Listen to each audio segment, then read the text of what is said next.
cannon correctly.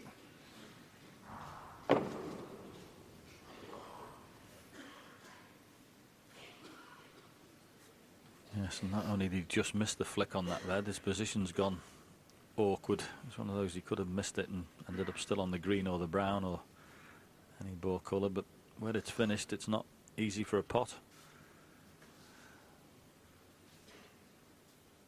It shows you the fine margins, Dennis, doesn't it? He gets that cannon, it could be all over.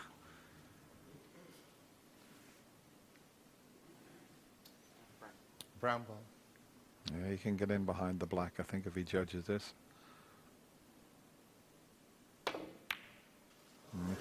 They're tough. They're not easy. Barry Hawkins, I mean, 30 foot. In fact, he might even be able to see enough of this red near the pink spot to cut it in. But that last shot he tried is so difficult to judge. But don't be surprised if this doesn't go in.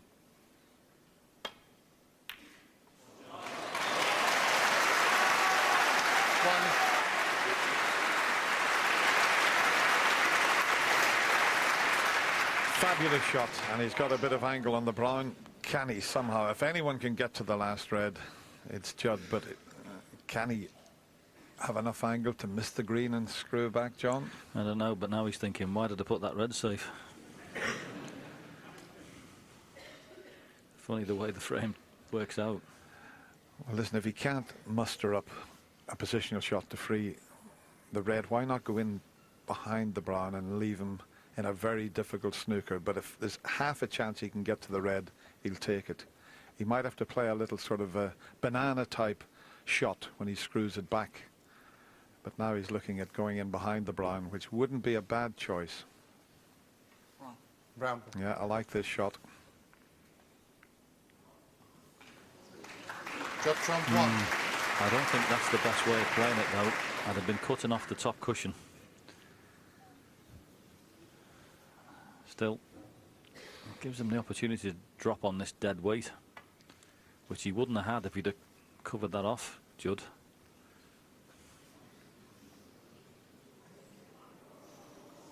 Far. You miss. Yeah, he won't mind giving a couple of Judd Trump 4. penalty points away as long as he just drops on it. But I'm with you, John. He should have blocked this escape route. You think about it, where that is, Dennis, it would have been an absolute stinker to get out of if he's blocked this line off. But where this is, he's just going to keep playing the same shot. Yeah, Judd. The only thing is, if he hits it slightly harder than he intends, he could push it over the middle pocket.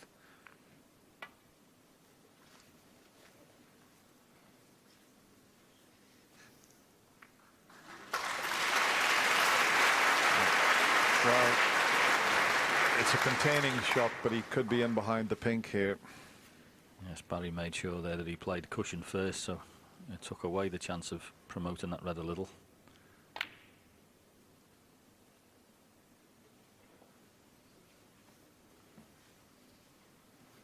We haven't had many close frames in this match. It's all been about heavy duty scoring, but we've got one now.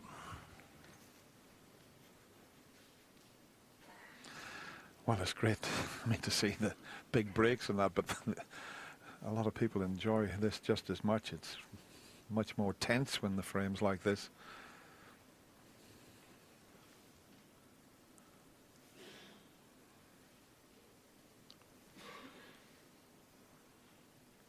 His main concern here is to try and get that red ball safe.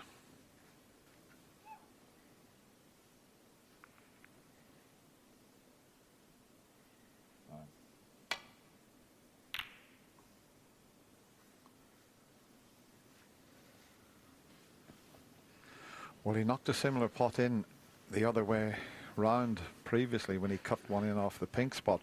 This time the red's near the brown spot.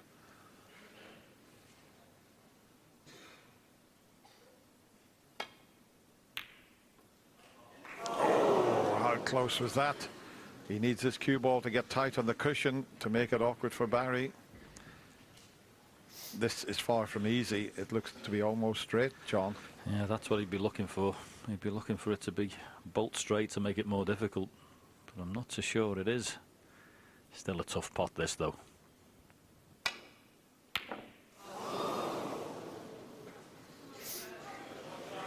That was far from easy.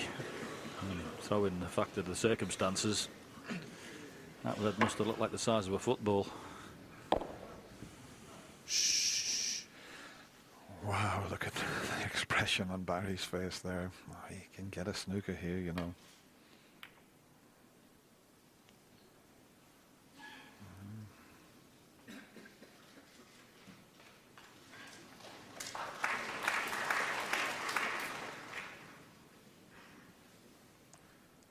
There's Judd's parents there, Stephen, Jardine, and they will be so tense. It's worse sometimes watching.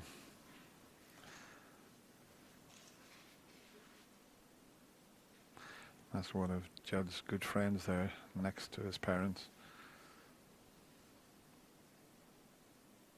Yep, follows into all the tournaments. Biggest fan. Terrible watching. Now, is he going to risk swinging this around the angles to try and get in behind the... well, the green and black are in a good position. So if he was to sort of even get a cannon on the brown, it would be pretty good. He's hit it a bit thin. He's hit it far too thin. Oh, he's made a bad mistake there. But the blue has gone into an awkward position, but that was a good chance. Thank you. Settle down, please. To play a snooker, and he just hit it far too thin. Yeah, just, as you say, Dennis, just too thin. Trying to get it round there. And well, ordinarily, this would be a red that would be food and drink to Barry Hawkins, but this is not ordinarily. And I'm not so sure the blue has gone safe. Big shot.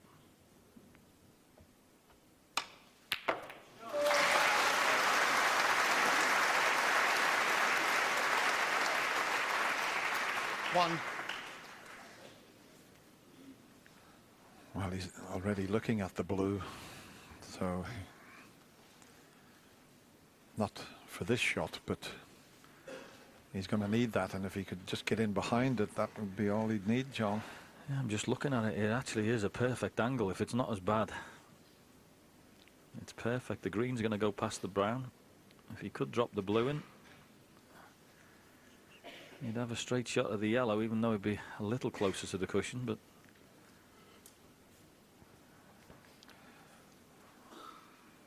anyway, the green is as good as anything. I was just thinking for a little bit later for blue to pink, whether it's going to be a bit more awkward, but you know, come to that when he gets to it. Well, just looking at the score, when he pots the yellow, it'll be all square, 40 points each, so he's going to need the pink.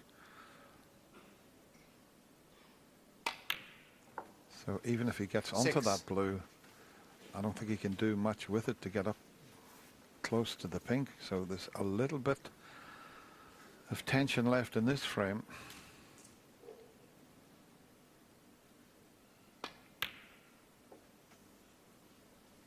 Nine.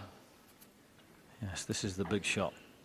If he can just knock this in and get the correct angle on the blue, just to give himself a little chance of pushing through it and getting closer. But as I say, it's the way he's cueing it, Dennis, it's not great, is it? He can't do much with the blue. He can only just drop it in, and he'll have to leave a very difficult pink.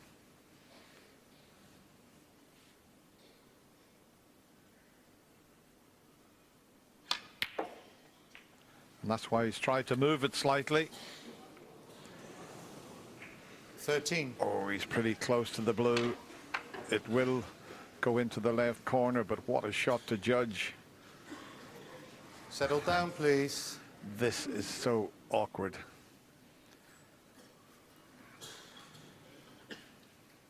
Yeah, he'd also like to stun it a little bit. He just had a little look to see if the centre pocket was in the way. Tough shot.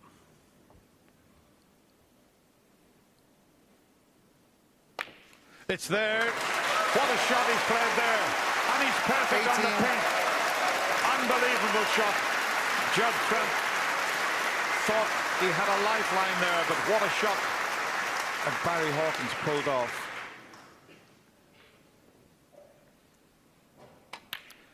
Unbelievable match, and that's what it means to Barry Hawkins. He's made 3 century breaks, and it's nice to see the two boys having a chat there. He's reversed that result when he lost a couple of years ago, 6-5, and he's a very popular winner. Barry Hawkins defeats Judd Trump by 6 frames to 4. Great match, boys. Well, an exceptional performance from Barry Hawkins. Remember, he came here this year to the Masters. He's never won a match here, and he's in the final. Extraordinary stuff. And that turned into a battle on the final red. But that blue was one of the best shots I think we've seen this week. We all know, well We done, know I mean, exactly what this man's capable of. we all know how good he is. I mean, we all know how good he is. It was a fantastic performance. Brilliant, Barry. Great Rate cheese. that performance. Rate that performance, especially in the latter part of it. And that blue that you took on at the end. It was a real judgment call for you, wasn't it? Yeah, it was a chance, you know what I mean? I had to just, well, I've got to go for it anyhow, really. You can't refuse that, you know. No. You pot out, it's game over, and that's what happens. On, on the TV, the blue was too difficult from where it was. You decided to move it? Yeah. Or tried to get behind it? Or? I wanted to play out well. Before I potted the long red, I was thinking, if I get on the brown, then I'll pot the blue, you can only draw. Yeah. So, but yeah, I couldn't, it weren't the right angle. I couldn't force it in and get down for the pink, so... Where we praying and hoping it was going to go in, yeah? It's a blind pocket shot, and it's horrible. You just pick an angle and just hope for the best.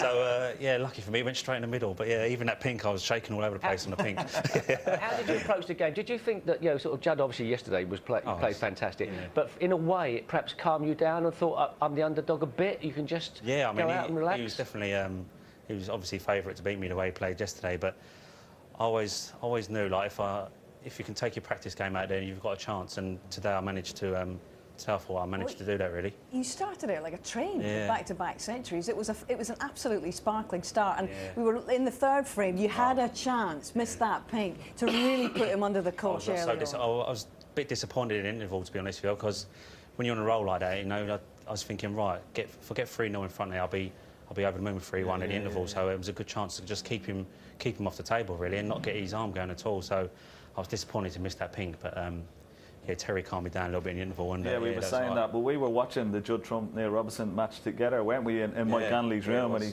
he said, I hope he's burnt himself out. But I know, and the way you started off was absolutely flyer. I mean, you had 3 centuries, 74, 78. Yeah, it was fantastic snooker. It was a good game, So Barry, where's this come from? I probably... Don't ask me. Well, you know, we've just been talking about the fact you've been coming to the Masters since, what, 2007. You'd never won a game until this year. Why this year?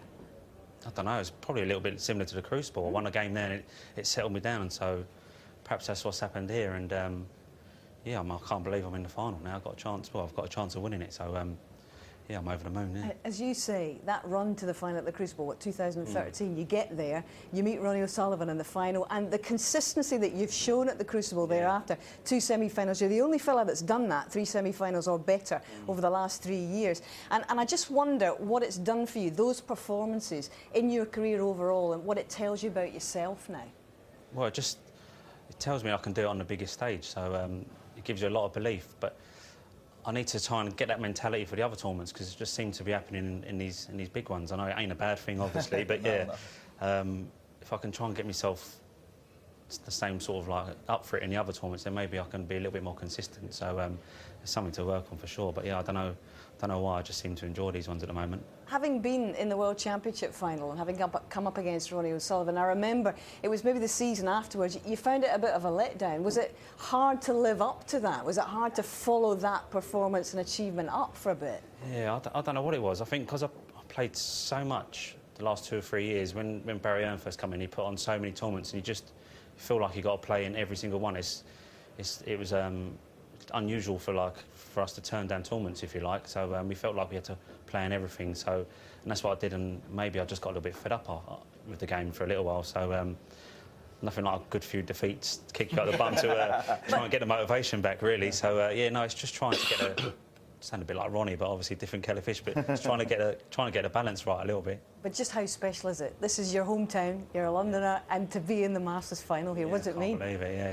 Yeah, it's like I say, it's you watch all the other players over the years get into the final, and some great finals over the years. So yeah, to finally get to the final, this one is yeah, it's an unbelievable feeling, really. So I'm delighted. Congratulations, Barry. Very well played, and I know you'll watch with great interest events tonight to see who you'll be playing.